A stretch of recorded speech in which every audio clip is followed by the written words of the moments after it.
अस्सलाम वालेकुम रहमतुल्लाह।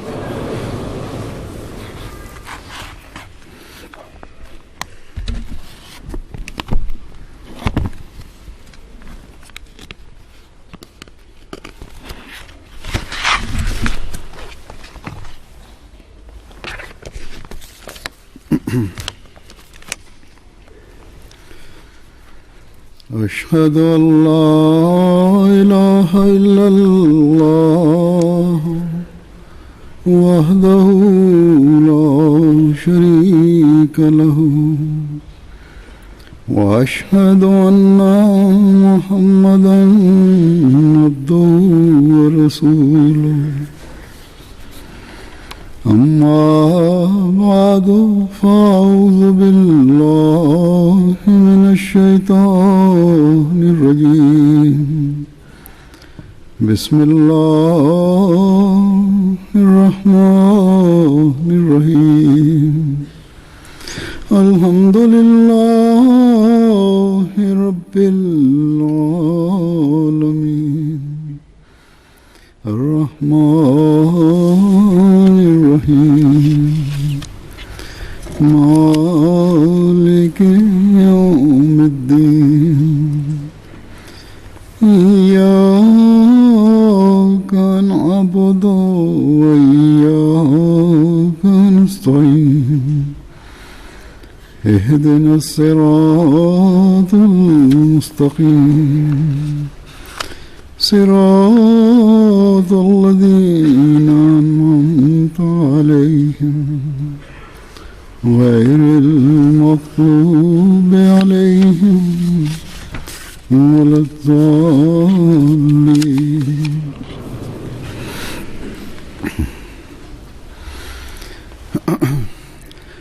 हज़रत सल्लल्लाहु अलैहि वसल्लम ने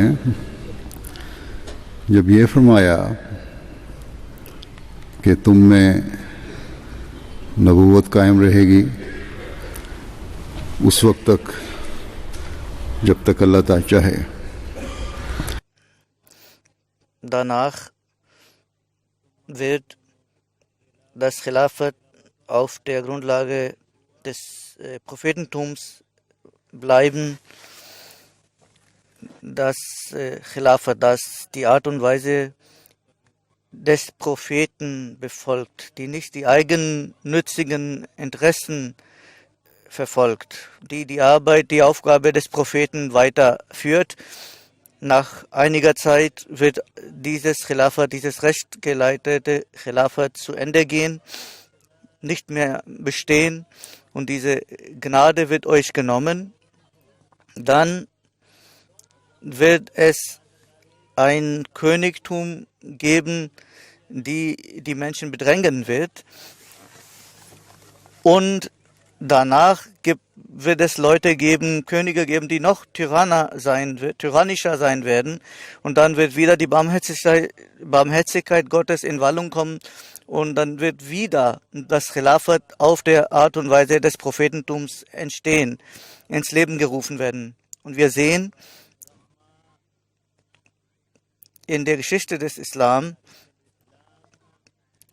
in den verschiedenen Zeiten gab es verschiedene Regenten, die sich Khalifa nannten und die meinten, sie hätten die Stellung eines Khalifa inne. Aber trotzdem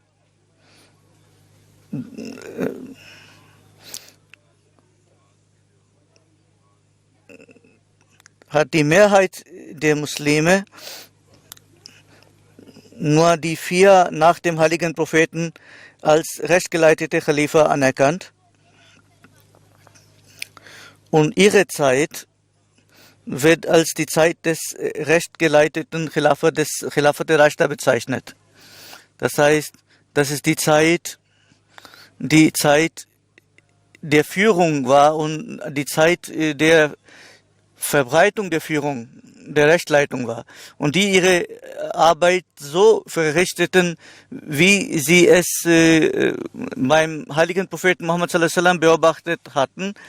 Und sie haben ihre Geschäfte nach den Lehren des Koran geführt und nicht eine Dynastie aufgebaut, sondern wurden sie gewählt durch die Gläubigen. Aber außer ihnen, die anderen Kalifen hatten eine Dynastie geführt und die Prophezeiung des heiligen Propheten ist Wort für Wort in Erfüllung gegangen. Und wenn diese Prophezeiung sich erfüllt hat durch die Zeiten, dann muss sich diese Prophezeiung ja auch erfüllen in dem, was der heilige Prophet Muhammad sallallahu alaihi wasallam im letzten gesagt hat.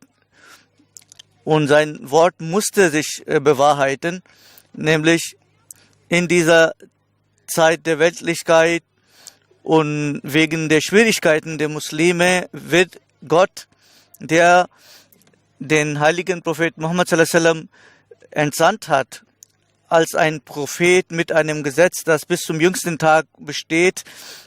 Seine Barmherzigkeit ist in Wallung gekommen und er hat wieder das Khilafat ala Minhajun Nabuwa, das heißt Khilafat auf der Art und Weise des Prophetentums, wieder errichtet. Und wir sind überzeugt, dass Allah Ta'ala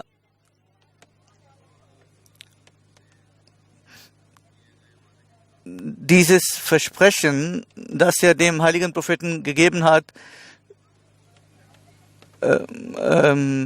erfüllt und hat Barmherzigkeit gezeigt zu den Muslimen und hat das Wort unseres Meisters erfüllt, des heiligen Propheten, und für den verheißenen Messias ein Khilafat ala Minhajun Nabuwa, das Khilafat auf der Art und Weise der Prophetenschaft errichtet.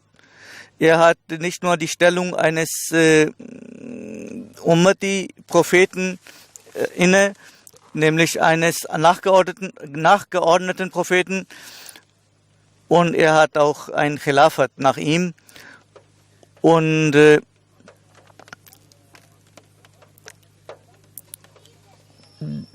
die Arbeit des heiligen Propheten Muhammad sallallahu alaihi wasallam wird durch sein Siegel der Kalifen, nämlich dem verheißenen Messias, fortgesetzt. Und wir sind durch die Gnade Gottes die Glücklichen, die dazu gehören, die daran mitwirken. Und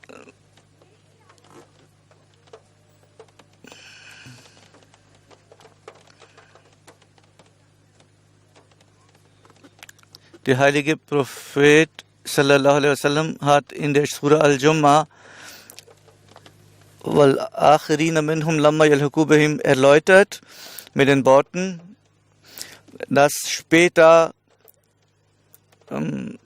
Leute kommen, die sich mit den früheren vereinen werden. Dazu, also zu diesen späteren gehören wir. Und der heilige Prophet hat gesagt, dass ein Mann den Glauben aus den Plejaden wieder auf die Erde zurückbringen wird. An ihn haben wir geglaubt und an den verheißenen Messias haben wir die Grüße des heiligen Propheten überbracht. Und die Jamaat, die Beit geleistet hat, wir haben auch diese Gnade, dass wir Beit gemacht haben. Und alle diese Gnaden Allahs erwarten von jedem Ahmadi, dass er Gott dankbar sei und sich verbessert und sich so verändert, eine solche Besserung in sich herbeiführt, wie die Pflicht derjenigen ist, die an den verheißenen Messias glauben. Nur dann können sie dem Beitversprechen gerecht werden. Der verheißene Messias, al-Islam und der Mahdi den Glauben aus dem Himmel zurückgeholt auf die Erde und er sollte die Herzen derjenigen, die an ihn glauben, erfüllen mit dem Glauben. Und jeder Ahmadi ist Zeuge, dass er das erreicht hat. Und diesen Glauben zu festigen, das war nicht nur beschränkt auf das Leben des weißen Messias oder für einige Jahrzehnte, sondern der heilige Prophet hat von der Khilafat auf der Art und Weise des Prophetentums gesprochen. Danach hat er geschwiegen und das bedeutet, dass dieser Glaube bis zum jüngsten Tag weiter bestehen wird auf der Erde. Mit allem Glanz, mit aller Strahlkraft. Und jeder Mensch, der sich zum verheißenen Messias bekennt und weit gemacht hat an seiner Hand, er hat die Pflicht, solch einen Glauben in sein Herz zu setzen. Das ist die Pflicht der Gläubigen, dass nach dem verheißenen Messias, dass sie verbunden sind mit dem Khilafat, das die Art und Weise des verheißenen Messias befolgt und die Botschaft in die Ecken der Welt verbreiten und die Einheit Gottes in der Welt etablieren, errichten. Und für diese Aufgabe hat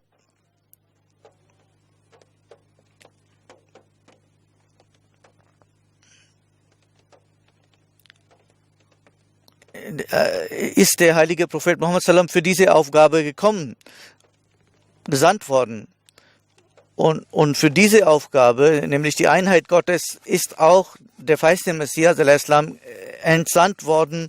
Und für diese Aufgabe hat der heilige Prophet prophezeit, dass das Khilafat bis zum jüngsten Tag bestehen wird. Und deswegen hat der verheißene Messias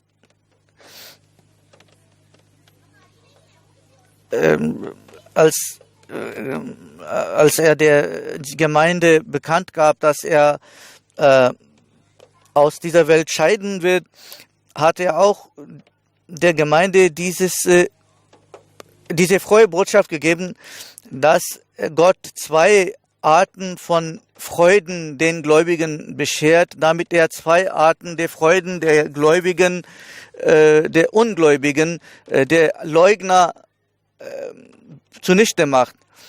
Und er wird also eine zweite Manifestation der Allmacht Gottes, und diese zweite Manifestation ist gut für euch, weil sie weiter bestehen wird bis zum jüngsten Tag. Und den Glauben auf der Erde zu errichten, zu festigen, hat Allah Ta'ala nach dem verheißenen Messias diese zweite Allmacht gezeigt, nämlich das Khilafat. Und Allah will nicht, dass die Gegner und die Gegner des Glaubens sich freuen, dass der Glaube verschwunden sei aus der Welt. Allah will nicht, dass Satan herumrennt in der Welt und seine Wirkung entfaltet. Allah will die falsche Freude der Gegner zunichte machen. Deswegen, nach dem verheißenen Messias al-Islam, ist das Khilafat, wird das Khilafat unterstützt von Allah und wird durch Unterstützung Allahs weiter bestehen. Aber Allah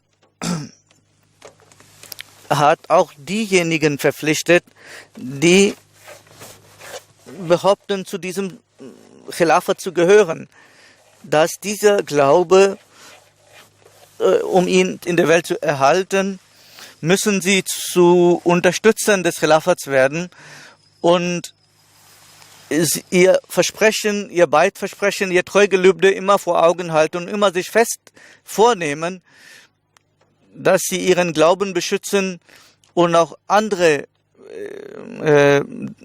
das Licht des Glaubens schenken. Wie der feiste Messias al-Islam sagte, das ist die Art und Weise Gottes von jeher, dass er zwei Formen seiner Allmacht zeigt. Und wir sind alle davon überzeugt, dass diese zweite Manifestation der Allmacht Gottes das Khilafat ist. Und Nizam al-Khilafat hat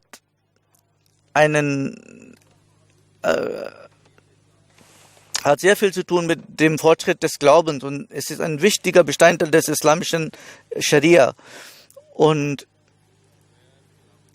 ohne Khilafat kann es keinen Glaubensfortschritt geben. Die Einheit der Jamaat kann es ohne das Khilafat nicht bestehen.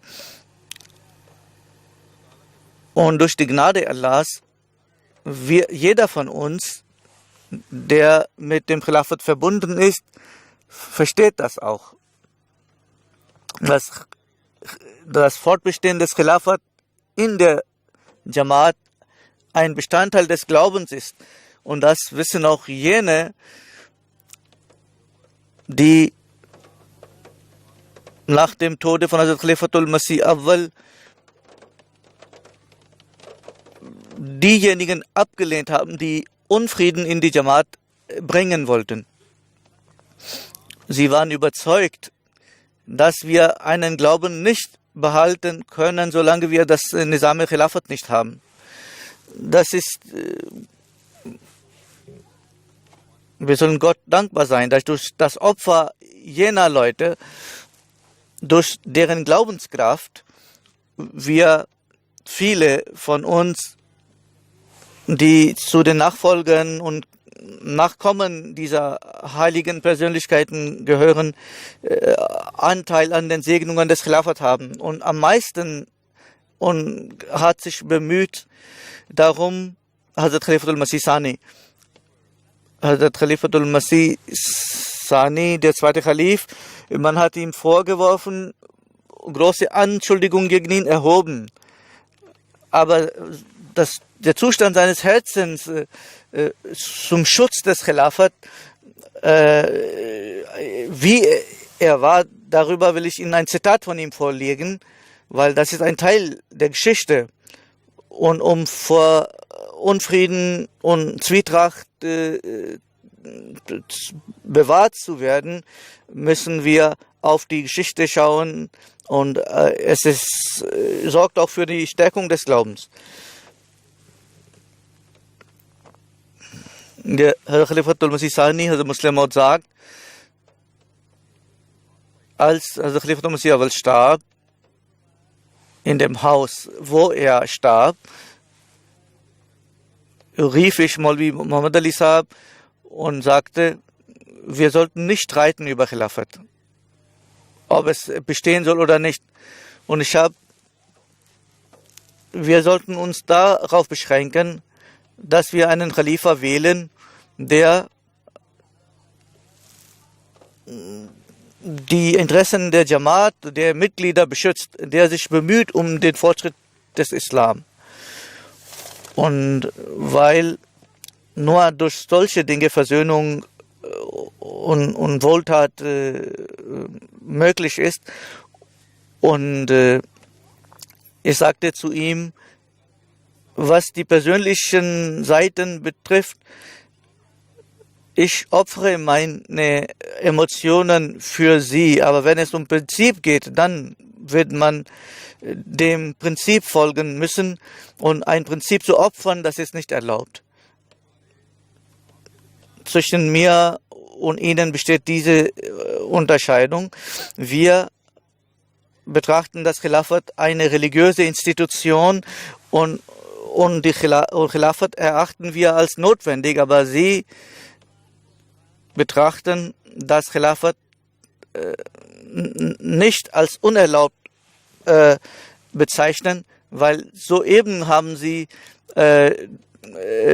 sind sie aus dem Bayt eines Khalifa entlassen worden. Das heißt, sie haben den Bayt an der Hand von Hazrat Khalifatul Masih Awwal gemacht, an der Hand des ersten Khalifen. Das heißt, nach seinem Tod sind sie nicht mehr an dem Versprechen. Und nach seinem Tode sagen sie, wir brauchen keine Khilafat. Also Muslim Maud sagte, 6 Jahre haben sie Beit gemacht und daran festgehalten. Und was 6 Jahre erlaubt war, kann auch nicht künftig verboten sein. Und wenn das Gottes Befehl ist, kann es sowieso nicht unerlaubt sein. Das ist der Unterschied zwischen unserer Position und ihrer Position.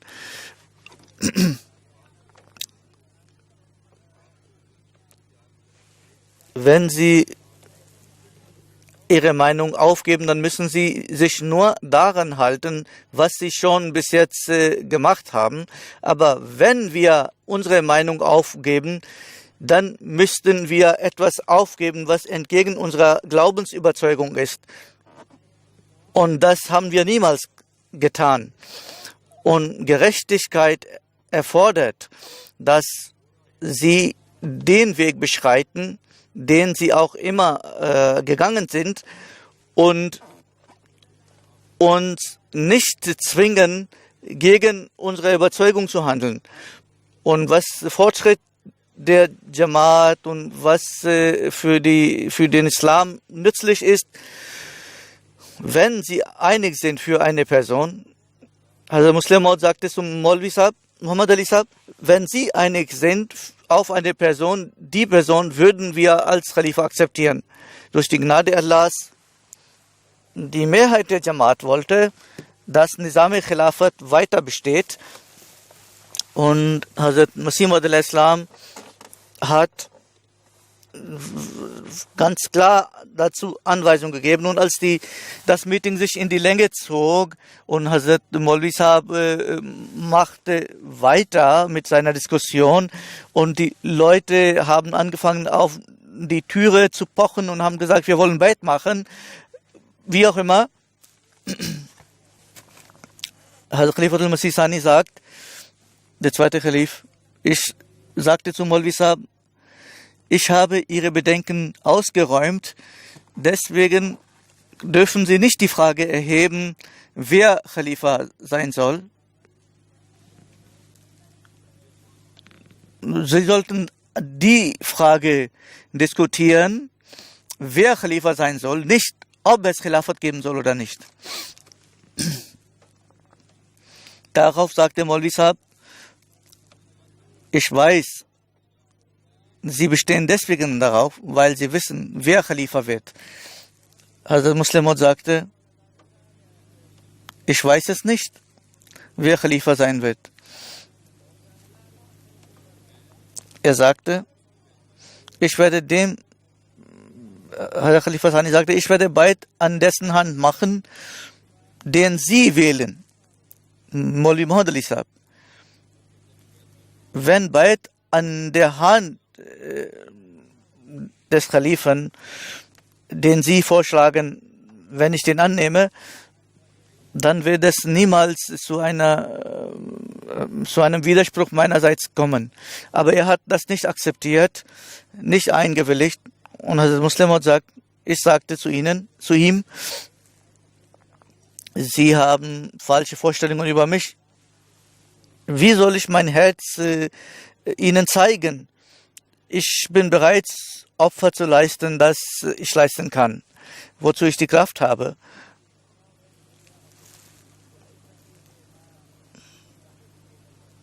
Nach kurzer Zeit, als die Tür geöffnet wurde und sie herauskam, Maulvi Muhammad Amroi Sahib,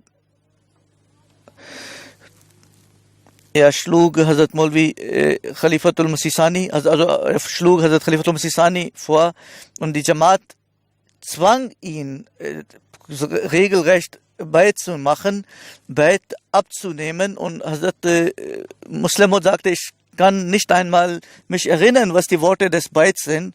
Und ein anderer hat die Worte vorgelesen.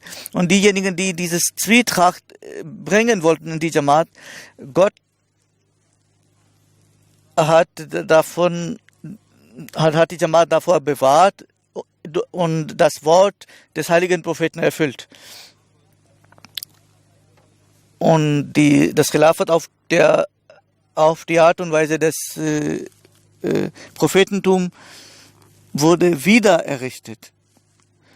Und diejenigen, die sich entfernt hatten von dem Khilafat, die waren große Gelehrte des Glaubens.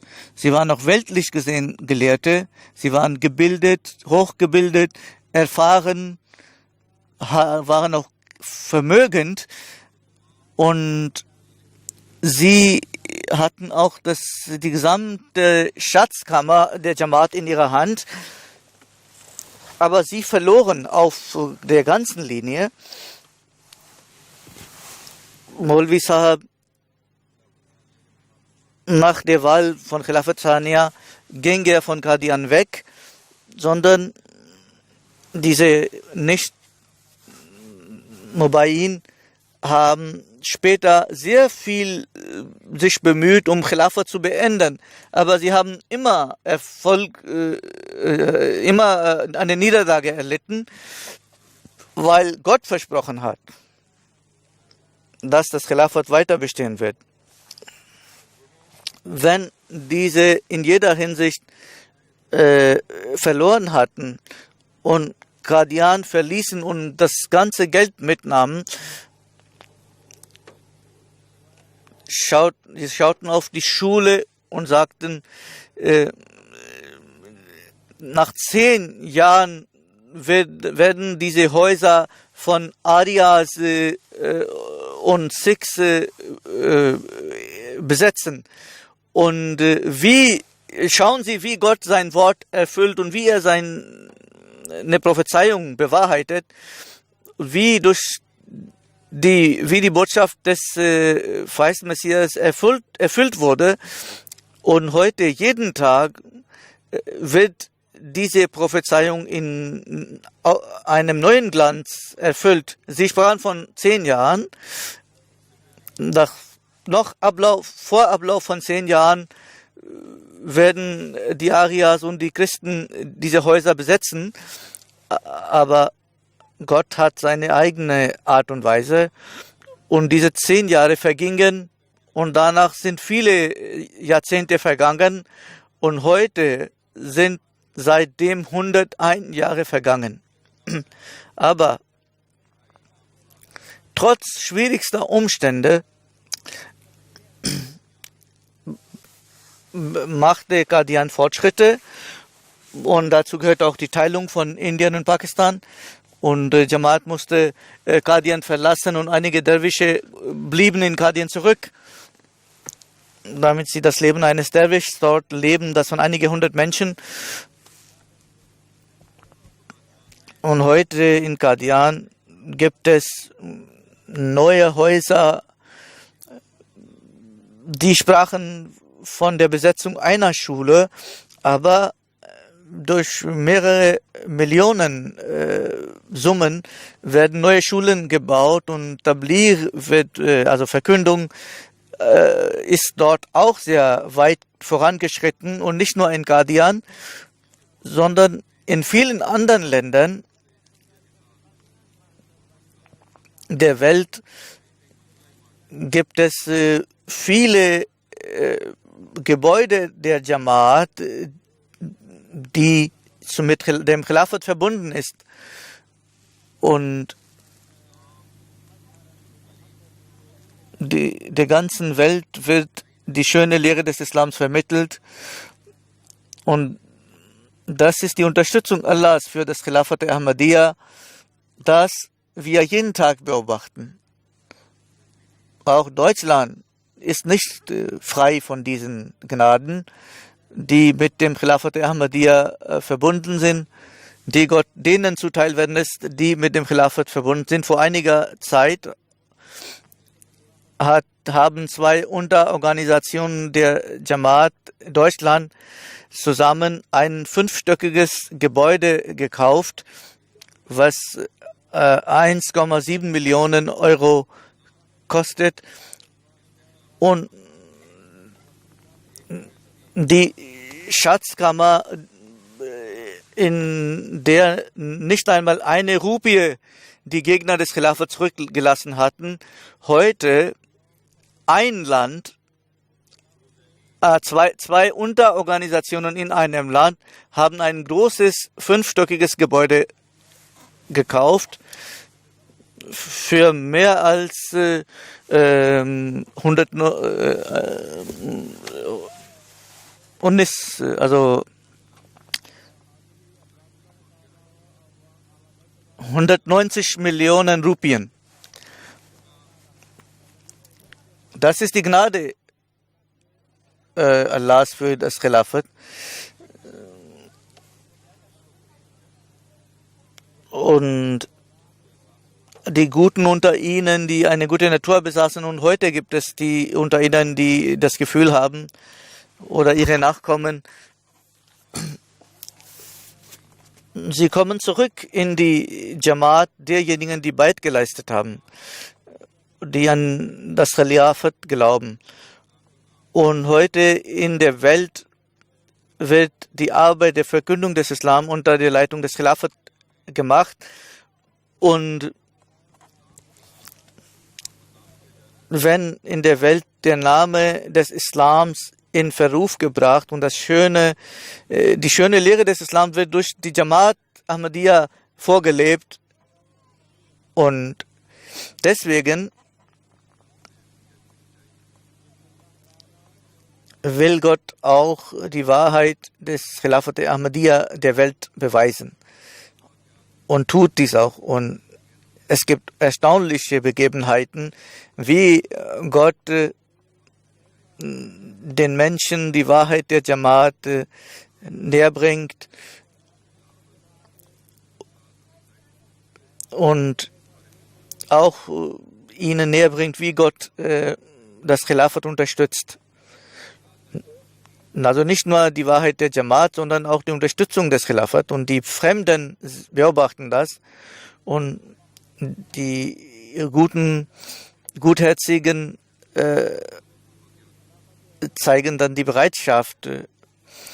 Es gibt eine Begebenheit aus Niger, ein Land in Afrika. Dem Imam unserer Gemeinde dort schreibt, dort gab es ein Seminar mit den neu Beigetretenen. Es waren 10 Imame und da war auch ein Chef des Dorfs. Und als sie ihn fragte, warum sind Sie selbst gekommen? Dieses Seminar ist für die Imame vorgesehen. Er sagte, ich weiß, dass dieses Seminar für die Imame vorgesehen ist. Als ich aber dem Imam sagte, wenn Sie sollen zum Seminar gehen, er hat es abgelehnt, daran teilzunehmen, weil die Sunniten ihm gesagt hätten, die Ahmadis seien Kafir, ungläubig. Der Chief sagt, wir können Ahmadis Kafir sein. Er bedauerte das sehr. Er hat gesagt, ich habe doch Ihnen erlaubt, hier Tabligh zu machen. Dann bin ich mein Unglaube ist doppelt so groß. Deswegen habe ich nachts sehr viel gebetet. Und die Menschen sagen, das sind Leute in Afrika, sind ungebildet.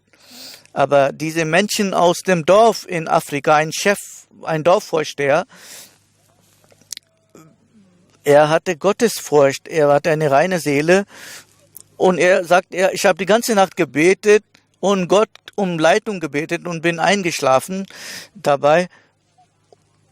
Und das verstehen viele große Gelehrte nicht. Er sagt an Eidesstadt, dass ich im Traum sah, dass Sterne in mein Haus gekommen sind aus dem Himmel und dann der Mond. Aber ich sehe, dass sie kein Licht zeigen.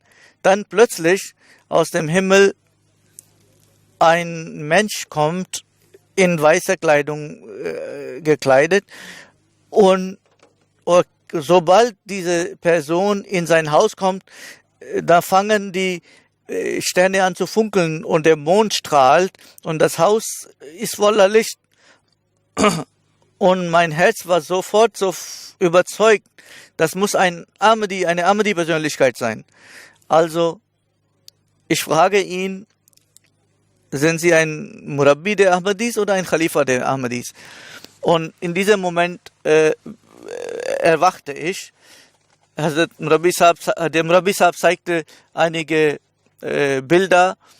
Er legte seinen Finger auf mein Bild, mein Foto, und sagte mehrfach unter Schwur, ihn habe ich im Traum gesehen, wie er aus dem Himmel in mein Haus gekommen ist und durch den mein Haus erhellt wurde. Dann schreibt Amir aus Gambia, Samba ist dort ein Dorf, als dort die Botschaft des Islams überbracht wurde und über die Ankunft des verheißenen Messias berichtet wurde und die Bedingungen des Beit vorgelesen wurden für die Teilnahme, für den Beitritt, da sagte einer aus dem Komitee des Dorfs, dass der heilige Prophet vorausgesagt hat, dass Imam Mahdi kommen wird, und wir hören heute davon, dass Imam Mahdi gekommen sei. Und Ahmadis sind wahre Muslime, weil sie die Kraft des Khilafat haben, die alle quasi in Einheit hält.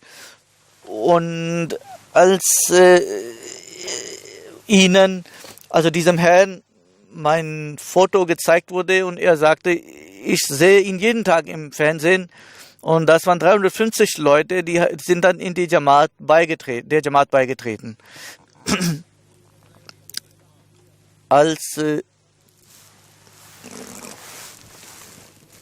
die Übersetzung des Korans schauten, in 3 lokalen Sprachen, sie sagten, Ahmadiyyat ist der wahre Islam. Keine andere Gruppe hat eine solche Übersetzung des Korans veröffentlicht. Und wir werden an der Ahmadiyyat festhalten, und weil Ahmadiyyat der wahre Islam ist. Und die anderen führen uns in das Licht. Und jetzt bei meiner Reise, bei der Eröffnung in Hanau, die Lokalen, die aus verschiedenen Schichten kamen, Politiker und Geschäftsleute und Lehrer und andere gebildete Menschen, Männer und Frauen, viele von ihnen haben ihre Meinung gesagt, und einer sagte, ich kenne viele Ahmadis persönlich und ich dachte, ich weiß sehr viel über Ahmadiyyat, aber sie sagte, aber die Worte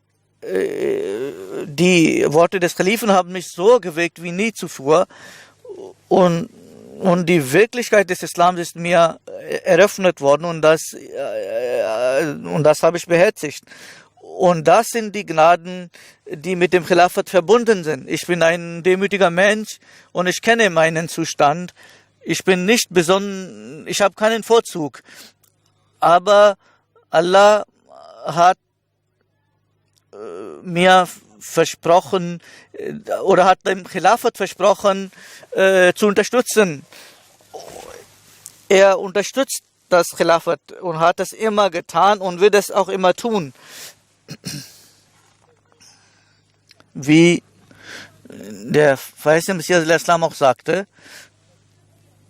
diese zweite Manifestation der Allmacht Gottes ist von Gott gewollt, und wir sehen die Manifestationen, und diejenigen, die fest an ihrem Glauben bleiben, die werden die Zeichen der Unterstützung sehen. Deswegen stärken sie ihren Glauben und nehmen sie eine Verbindung auf mit dem Khilafat und denken an die Erfüllung des Rechts, das versprochen worden ist, denjenigen, denen Khilafat versprochen worden ist. Khilafat in der ersten Zeit des Islam wurde weggenommen, als die Weltlichkeit zu sehr sich ausbreitete. Aber heute, durch die Gnade Gottes, wird Allah diese Gnade weiterführen. Aber diejenigen werden nicht Anteil haben an dieser Gnade, die nicht das Versprechen erfüllen, dass sie dem Glauben Vorrang geben vor ihren weltlichen Belangen. Die Gaben, die mit dem Khilafat verbunden sind, werden nur dadurch ihnen zuteil werden. Mit dem Khilafat hat Allah versprochen, dass Furcht wird sich in Frieden verwandeln und diejenigen, die das Recht des Khilafat erfüllen, und die erste Aufgabe dazu ist, dass sie Gott zu Gott beten, dass sie 5-mal am Tag beten, und dann heißt es, ja, la yushrikuna bi shay'a, dass sie mir nichts zur Seite stellen. In dieser Welt haben sie verschiedene Neigungen, und insbesondere in diesen fortgeschrittenen Ländern, wo es einen Wettbewerb des Materialismus gibt, die materialistischen Dinge sind für manche wichtiger als die Gebote Gottes. Um weltliche Vorteile zu erlangen, machen sie falsche Angaben und sagen Unwahrheit, und das ist auch eine Form von Beigesellung, Schirk, und solche Menschen können keinen vollen Vorteil von Khilafat erhalten. Von Deutschland schrieb einer, dem er über Islam informierte, und er war überzeugt von der Wahrheit des freisten Messias. Aber als er zu ihm sagte, machen Sie doch Bayt und werden Sie Mitglied der Jamaat, sagte er, ich kenne viele Ahmadis persönlich und viele sind befreundet, die Steuern hinterziehen, die Unwahrheit sagen, die in andere falsche Dinge verwickelt sind. Ich tue alle diese Dinge nicht. Ich zahle meine Steuer vollkommen, und wenn ich Taxi fahre, dann zahle auch das in vollem Umfang. Wie kann ich ein Mitglied bei euch werden? Ich bin besser als ihr, obwohl ich von eurer Lehre überzeugt bin. Seine Antwort ist falsch. Gott, er hat das Gebot Gottes und des Propheten nicht akzeptiert, und deswegen Gott wird ihn natürlich zu ihm sagen, du hattest die Wahrheit erkannt und wegen ein paar Leute hast du die Wahrheit geleugnet. Du hättest mein Gebot befolgen sollen. Aber solche Ahmadis, die durch ihr Fehlverhalten, sie sind doppelt schuldig. Sie berauben sich selbst der Gnade Gottes und entfernen auch andere von der Jamaat. Und über die hat der verheißene Messias gesagt, sie werden sie zwar sich zu uns bekennen, zur Jamaat bekennen, aber die Jamaat in Verruf bringen. Diejenigen, die den Namen des verheißten Messias in Verruf bringen,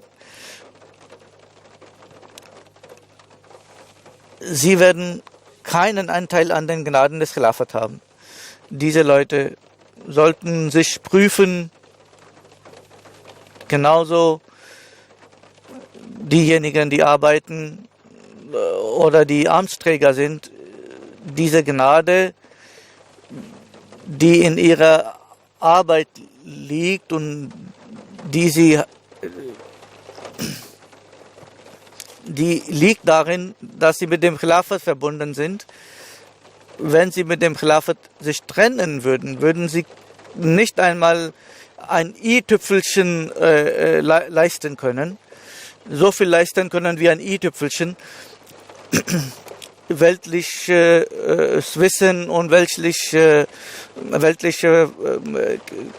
Kenntnis, das alles, denken sie, liegt hinter ihrem Erfolg, aber das ist ein Wunschdenken. wenn sie für den Glauben arbeiten, dann können sie nicht sich von Khilafat trennen. Wenn sie sich von Khilafat trennen, wenn sie keine Segnung haben, diejenigen, die sich trennten von Khilafat, sie haben gesehen, welche Folgen das hatte. Jeden Tag wird ihre Zahl weniger und sie verlieren ihre Zentrale, ihr System hat keine Unterstützung.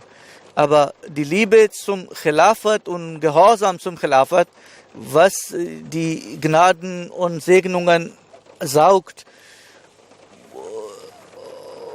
und das, weil das System von Allah erschaffen worden ist.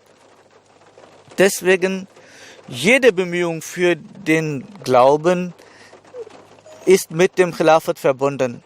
Deswegen, wenn ein Amtsträger denkt, dass also wenn er ans Ich denkt oder an sein Ego denkt, dann muss er um Verzeihung bitten, Gott um Verzeihung bitten. In dem Fortschritt der Jamaat spielt weder das Wissen der Gelehrten, noch die Intelligenz der Verständigen, noch die Fähigkeiten der weltlichen Gebildeten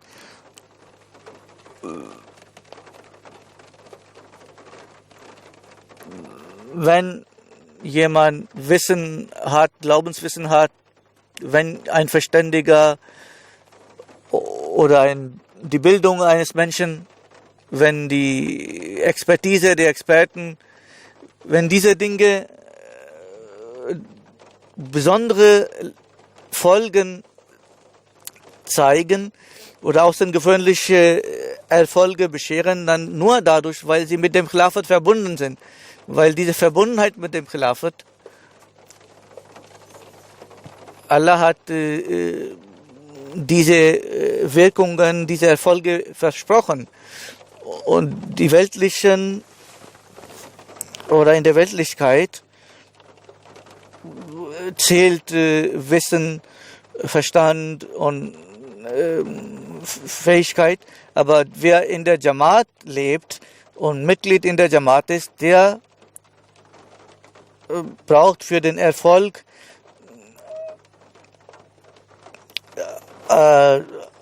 den Gehorsam gegenüber dem Khilafat.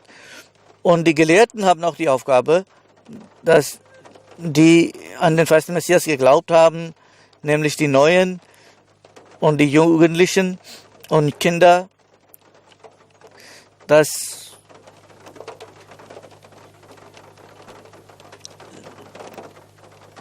diejenigen, die eben nicht wissen, wie die wahre Beziehung zum Khilafat ist, dass diese Neuen und die Jungen darüber informiert werden. Es gibt Amtsträger, die gewählt werden und zu Amtsträgern werden, aber sie haben keine Ahnung von der Religion und sie denken, ihr Amt in der Jamaat ist wie ein weltliches Amt und manche Leute sagen, ich bin dieses Amt oder jenes Amt, dann sage ich zu ihnen, sag nicht sondern sag nicht, ich habe dieses Amt, sondern sag, du hast diese Gelegenheit, Dienst zu tun. Und wenn sie den Gelegenheit haben, Dienst zu tun, dann müssen sie auch ihr Wissen des Glaubens erweitern und ihre Gottesfurcht erweitern und ihre Verbindung zum Khilafat stärken. Es gibt auch Amtsträger, die immer wieder darauf hinweisen, wie wichtig sie seien als Amtsträger, aber über Khilafat denken sie,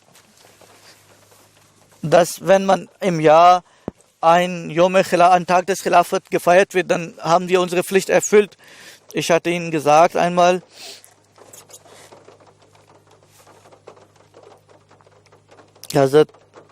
in Bezug auf Hazrat Musleh Maud,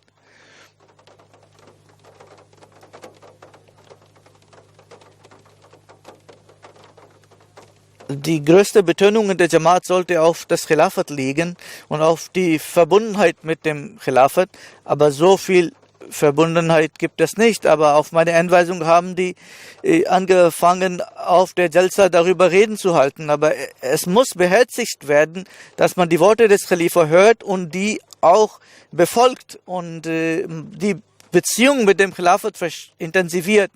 Diejenigen, das tun, die verändern sich auf wundersame Weise.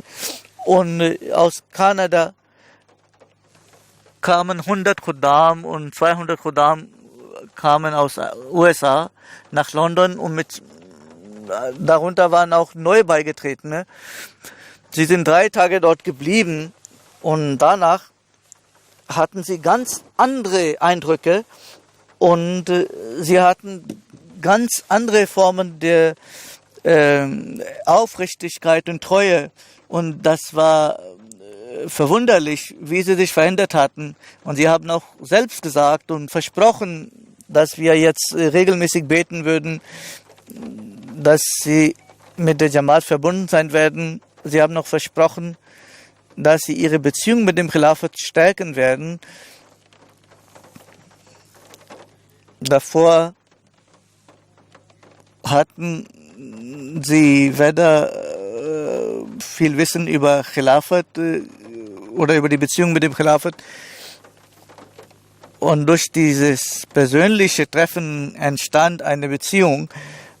Aber durch verschiedene Begebenheiten können Amtsträger und die Gelehrten die Wichtigkeit des Khilafat den Mitgliedern mitteilen und sie darüber aufklären.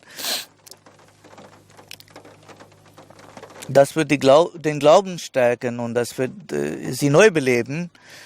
Und die Amtsträger sind oder sagen, ich bin ein Vertreter des Khilafat und darunter sind auch Männer und auch Präsidentin der Lajna. Aber die Beziehung zum Khilafat haben sie den Mitgliedern nicht so eingeschärft, wie es sein sollte. Wenn sie versuchen, diese Beziehung zum Khilafat zu verstärken, dann werden sie selbst zu wichtigen Amtsträgern werden. Und das ist die Aufgabe der Gelehrten. Dazu gehören alle, ob das Imame sind oder Amtsträger sind oder Leute sind, die Wissen über Glauben haben, dass sie zu einem stärkenden Arm des Khalifa werden. Sie sollen den Khalifa befolgen und auch andere dazu ermahnen. Die Vorstellung ist falsch, dass man einmal sagt oder daran erinnert und das ausreicht. Dieses Khilafat, diese Beziehung zum Khilafat muss wiederholt werden. Hazrat Muslim Anhu hat die Imame und die Gelehrten eine wichtige Ermahnung gegeben. Wer gläubig ist und aufrichtig verbunden ist mit der Jamaat und der will, dass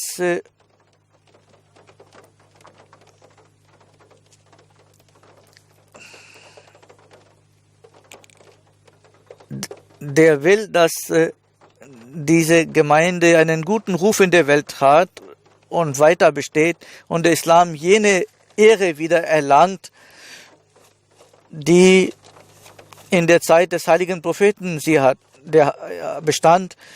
Und für diese Aufgabe die Bemühungen des Messias nicht verloren gehen, dann hat er die Pflicht,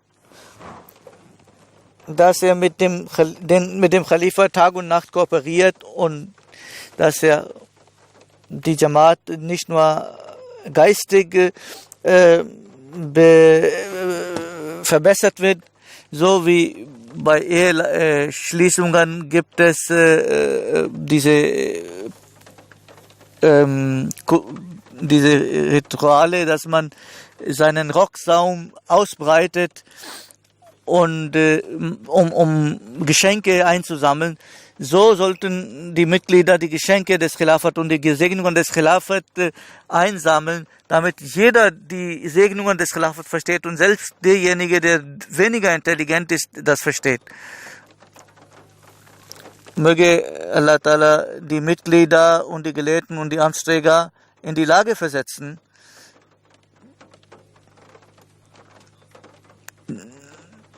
dass sie nicht nur die Worte des Khilafat hören, sondern auch diese Worte in die Tat umsetzen und befolgen. Am Tag des Khilafat seine Verbundenheit zum Khilafat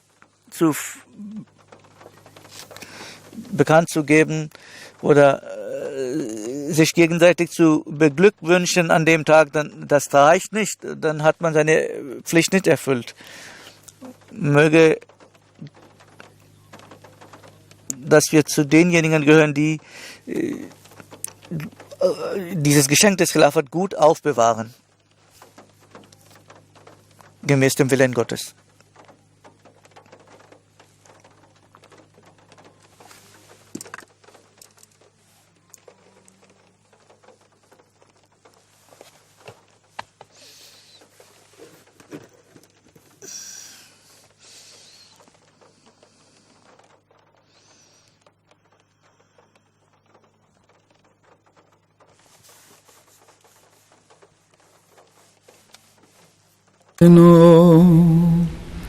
من يهده الله فلا مضل له ومن يضلله فلا هادي له ونشهد أن لا إله إلا الله ونشهد أن محمدا عبده ورسوله عباد الله رحمكم الله إن الله يأمر بالعدل والإحسان وإيتاء ذي القربى وينهى عن الفحشاء والمنكر والبغي يعظكم لعلكم تذكرون اذكروا الله يذكركم وادعوه يستجب لكم ولذكر الله أكبر